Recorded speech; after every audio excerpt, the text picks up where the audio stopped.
Hello दोस्तों, स्वागत है आप सभी लोग का हमारे यूट्यूब चैनल पर। आज हम आपको पाश्चात्य दार्शनिक थॉमस हॉब्स के बारे में अध्ययन कराएंगे और इनके बारे में हर एक कोटेशन आपको यहीं से आपको आसानी से मिल जाएगा। ठीक है।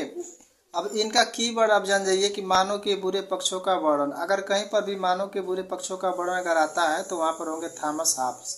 इनके बारे में देखिए, जन्म हुआ था इनका 1588 में और मृत्यु हो गया था 1679 में और स्थान इंग्लैंड। ठीक है। इनकी पुस्तक थी, एक था लेवियाथन, एक था आपका डी सीवे। तो इनसे क्वेश्चन आप लोगों को एलटी ग्रेड, टीजीटी, पीजीटी में हमेशा पूछे गए हैं और पूछे जाते हैं। तो आप लोगों के लिए हम पूरा एक ही जगह थॉमस हॉब्स का जितने भी कोटेशन है, सारे कोटेशन एक ही जगह आप लोगों को कई किताबों से कलेक्शन करके हमने भेजा हुआ है। और आप लोग इसको देखिए और इसको जो है पढ़ करके अपनी एक सीट पक्का आप लोग करिए।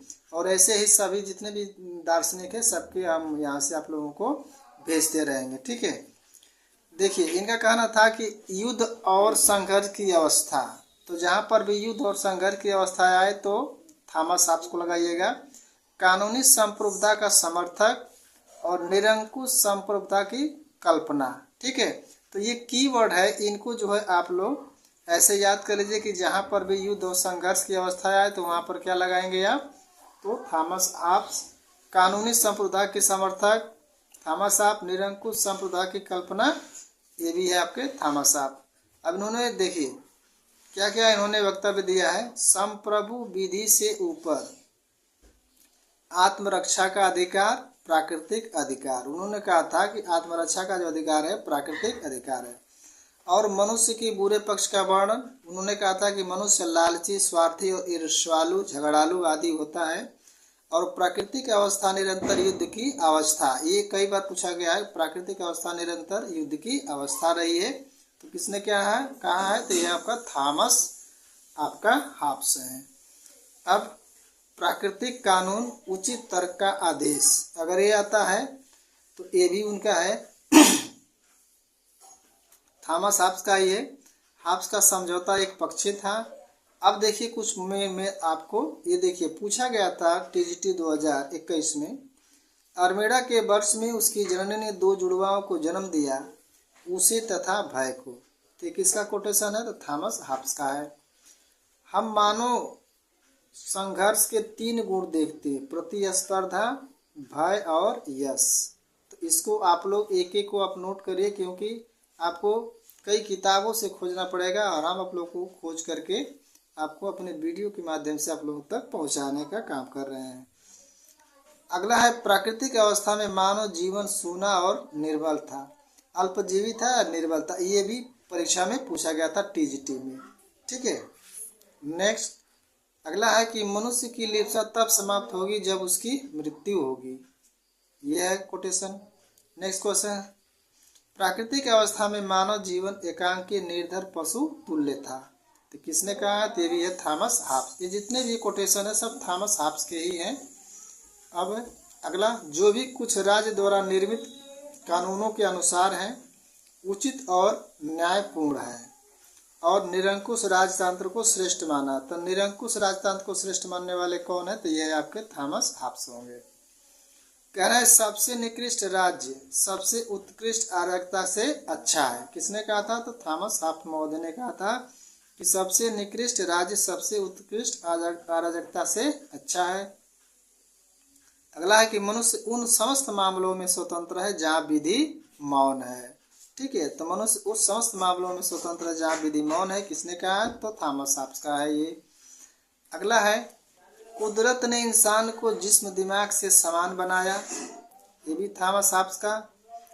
और नेक्स्ट देखिए, विधि वह तर्क है जिसे कोई आदेश देकर करवाता है।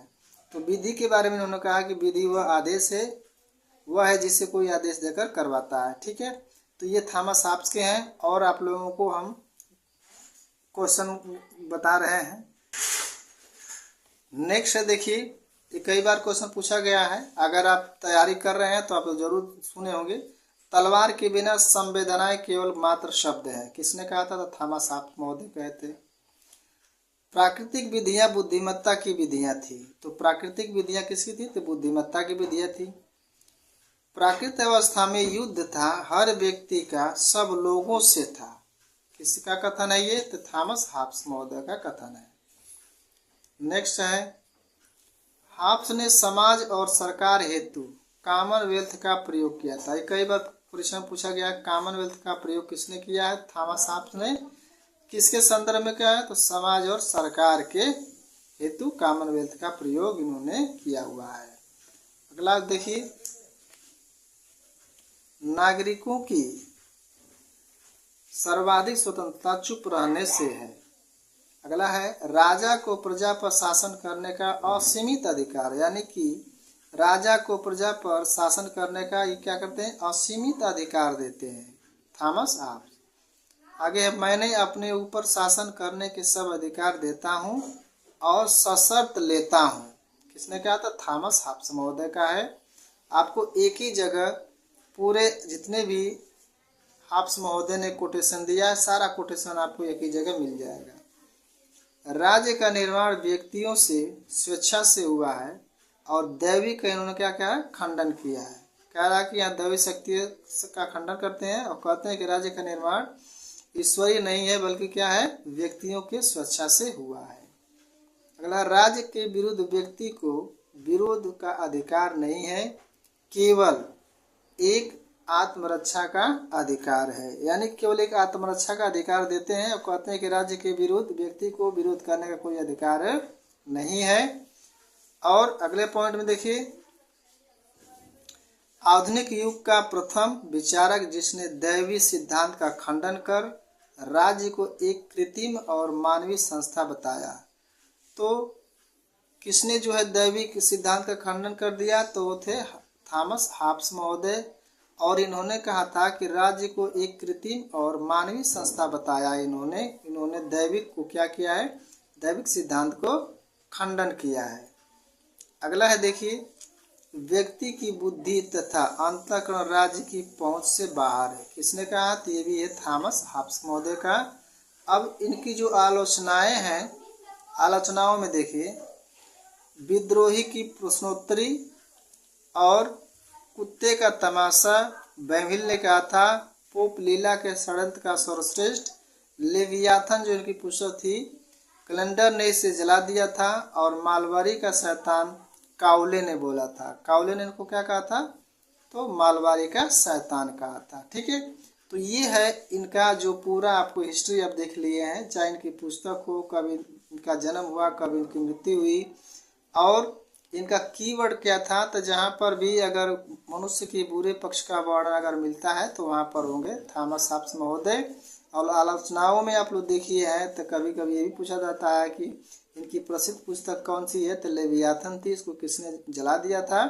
तो कैलेंडर ने इसको क्या किया था? जला दिया था। और मालवारी का शैतान कहा था इसको काउले ने। ठीक है, तो वीडियो अगर अच्छा लगता है तो कमेंट करिए। ऐसे ही आप लोगों को और हम सभी जितने भी पाश्चात्य दार्शनिक हैं सबका हम यहाँ से आप लोगों को प्रोवाइड करते रहेंगे। ठीक है, वीडियो अच्छा लगता है तो एक लाइक आप लोग जरूर करें और हमसे जुड़ने के लिए चैनल को एक सब्सक्राइब कर लें ताकि यहाँ से जब भी कोई वीडियो भेजा जाए तब तक आसानी से पहुँच जाए। यहाँ तक देखने के लिए आप सभी लोगों को बहुत बहुत धन्यवाद।